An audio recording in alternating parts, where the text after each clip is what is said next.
It's often very interesting to look back at events in history, or like what we're currently living through, to look back with events and go, yeah, we probably shouldn't have done it that way. Everyone, everyone was saying, look, Boris, there is a pandemic on the way. We know how serious it is. We know how seriously it is affecting these other countries.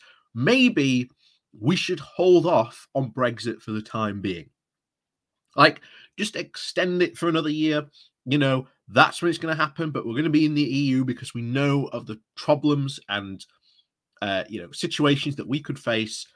Dealing with COVID and Brexit at the same time is going to be too much for us at once, considering that Brexit itself often gets quoted not only by people in the government, but people from the civil service, telling us that it was going to be the biggest political thing to happen internally within the government since World War II. So you'd think maybe the government would have plans, but of course that hasn't happened. And now we're in a very much a situation where a lot of people would say, look, when we leave the EU, we're going to lose access to our pool of EU workers. That is going to affect us. Brexit is the primary reason why a lot of these people who went will never return, because there is no future for any Europeans now in the UK. And I've said it before, we are going to realize just how much we relied on EU workers, but also the hilarious, ultimately very simplistic answer that a lot of these, the Brexiteers have been giving to these companies of, oh, just invest in your British workforce more. It's not that simple. It is really, really not that simple that a lot of these companies are facing. I mean, I've said this before, and I keep on bringing up this statistic. In my own county of South Yorkshire, you have 1 in 5 people will turn down a job because they cannot travel to the job. So they've gone for the interview or had the interview and then realized that actually, even if they get the job, they can't actually travel to the job on a regular basis to be able to keep the job. So they just don't accept it in the first place.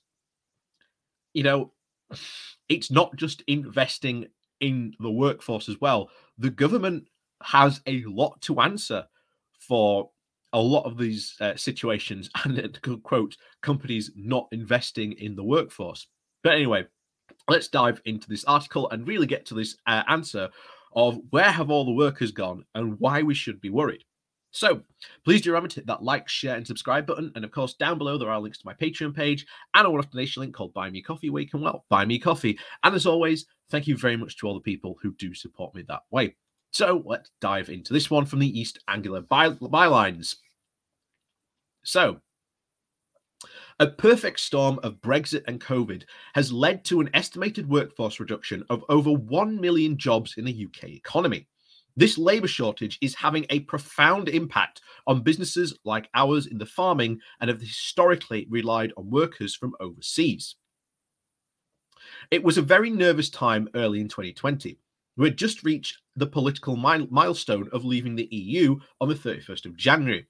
And we were watching with interest the developments of COVID-19, initially in China, then close to home in mainland Europe.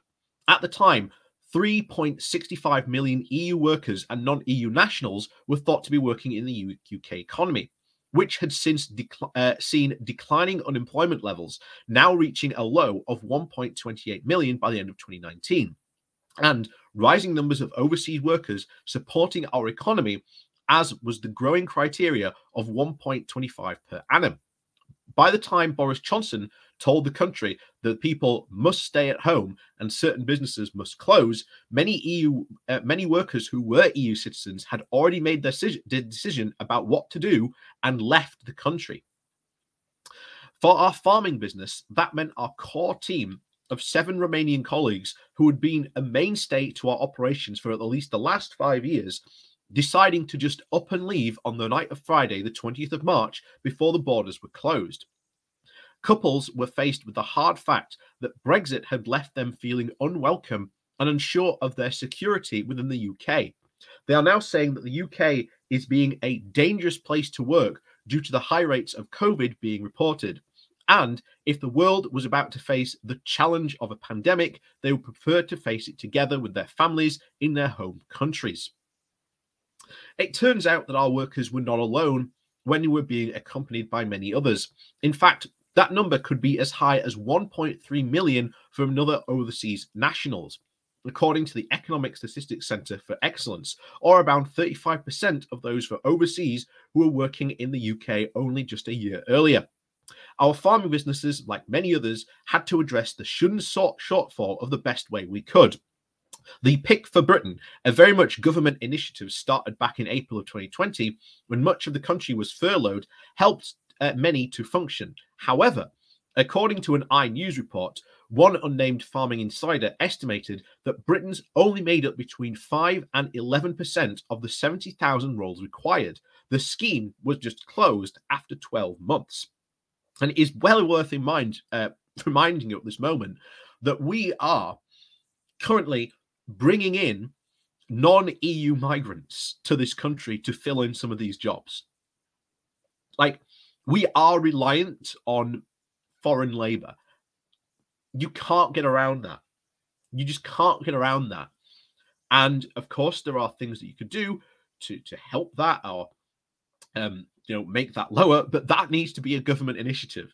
And if the government really do care about immigration as they do, maybe we would see programs resorting to that, but that's not working.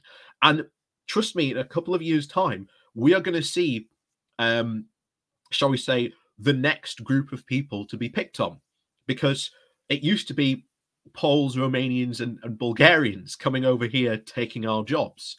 Well, soon that's going to be another group of people coming over here taking our jobs. And it starts all over again. So our economy is back to, quote, pre-COVID levels, but our labour market is in crisis.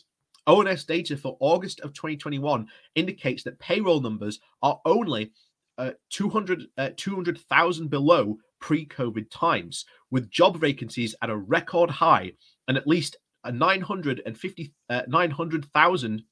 Unemployment is around 106 million. Unemployment levels have risen, but only modestly by about 3,000, while we have have lost as many as 1.3 million workers, leaving a combined labor shortfall that could be as high as over 1 million. Most of these people would have historically filled positions at lower paid, less desirable parts of our economy, such as agriculture, factory and warehouse operatives, hospitality, care homes, truck driving, just to name a few. These are characteristically and by generally lower pay and poorer conditions, and have historically been hard or indeed impossible to fill from our own UK labour pool. Is it any wonder we are almost ready for daily logistical issues? Wage inflation is also rampant. Lorry drivers are being offered substantial pay rises just to stay.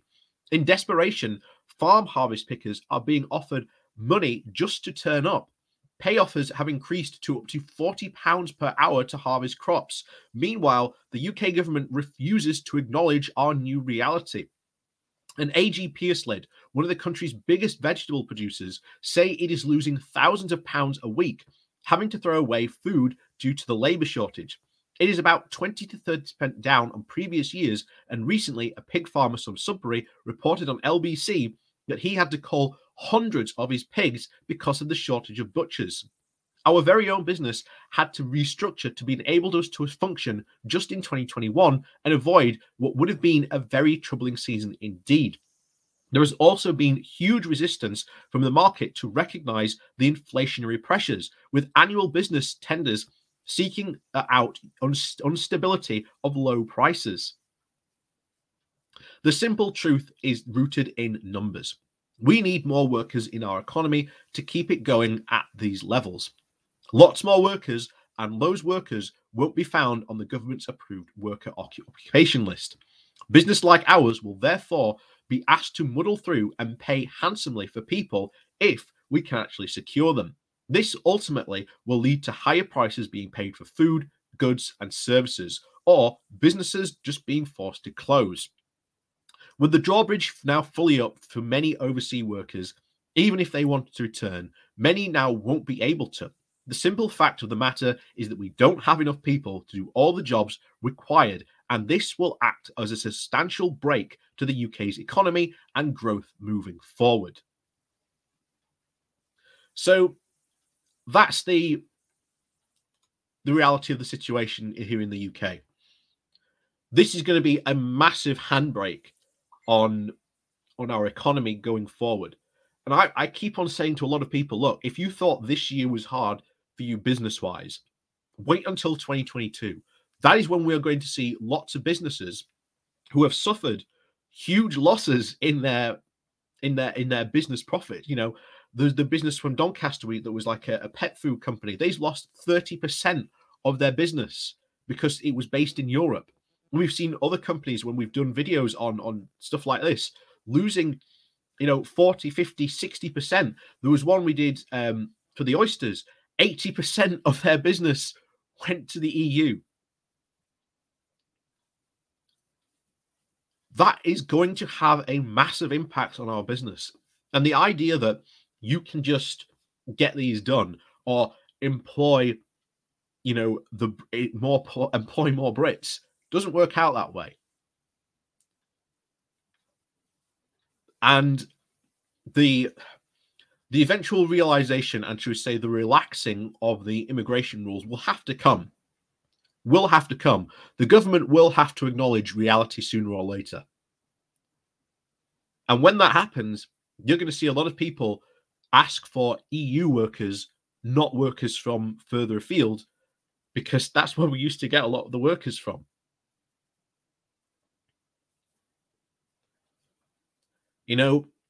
This again was predicted, but as I said before, and I've been saying a lot, all our current Brexit problems have been accelerated, I would say, by about 2 years because of COVID. COVID was like the foot going down hard on the accelerator, and we've just been shunted forward by about 2 years, where many of these problems would have been developing over time to get to a more, shall we say, serious issue. But now we've had COVID pushed into this measure. This is how serious they've more become because of COVID. So it really is going to be a massive issue for this country going forward. Really a massive issue. And a lot of people are not going to be happy. And especially when we come forward to winter with rising food prices, the government literally taking away money from people, from the poorest families in the country. This is going to be an absolute nightmare, because this is going to lead to inflation. It's going to lead to rising prices on goods, food, and services. And that is going to be where the crunch comes in. And we are already seeing that reportedly set to happen very soon of food price rises.